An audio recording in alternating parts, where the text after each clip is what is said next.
સ્મશાનના ખાનગીકરણના મુદ્દે પુષ્પા વાઘેલાનો સભામાં વિરોધ. વડોદરા મહાનગરપાલિકાની આજ રોજ મળેલી સામાન્ય સભામાં કોંગ્રેસ પક્ષના વોર્ડ નંબર 1ના કાઉન્સિલર પુષ્પાબેન વાઘેલાએ સ્મશાનના ખાનગીકરણના મુદ્દે રોષ ઠાલવી વિરોધ નોંધાવ્યો હતો. તેમણે ખાનગીકરણના મુદ્દાને ભ્રષ્ટાચાર ગણાવી ખાનગી સંસ્થાને ફાયદો કરાવનારો ગણાવ્યો હતો. જે એજન્સીએ કોન્ટ્રાક્ટ આપવાનો હોય છે તે પોતાના માનીતાઓને જ આપવામાં આવ્યો છે, જેથી આ મુદ્દે ભ્રષ્ટાચાર થવાનો જ છે. અમારા કોંગ્રેસ પક્ષના તમામ કાઉન્સિલરે આ બાબતનો વિરોધ કર્યો છે.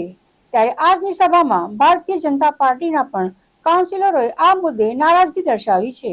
આશ્ચર્યની બાબત એ છે, સર સયાજીરાવ ગાયકવાડની આ સંસ્કારી નગરી છે. સંસ્કારી નગરીમાં વસતા હિન્દુ સમાજ એ અંતિમ ક્રિયા માટે એટલું દિલથી કામ કરતા હોય છે, એમને કોઈની પર નિર્ભય હોતા નથી.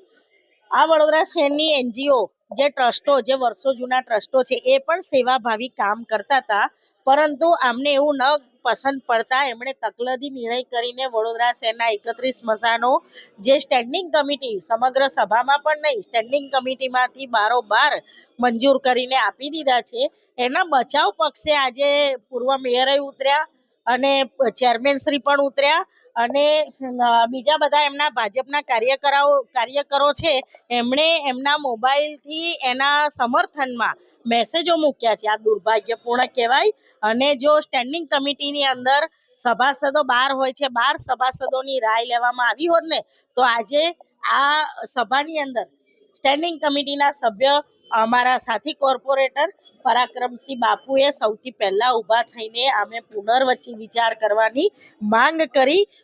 સૌથી સિનિયર આ વડોદરા શહેરના ધારાસભ્ય માંજલપુરના, એમણે પણ કમિશનરને પત્ર લખીને આની બંધ રાખવાની વાત કરી. તો મને એ નથી સમજાવતું કે આટલા બધા લોકોનું માન ન જાળવીને જીદ પકડીને આ સ્મશાનો ટ્રસ્ટીઓને, કોન્ટ્રાક્ટરો, એમના માનીતા, એમને આપવાનો કારસો કોણે ઘડ્યો અને કેમ ઘડ્યો એ આવનાર દિવસોમાં મસ્ત મોટા બિલ આવશે ને કોર્પોરેશનમાં, ત્યારે ખબર પડશે કે આ સેવાનું કામ હતું કે મેવાનું.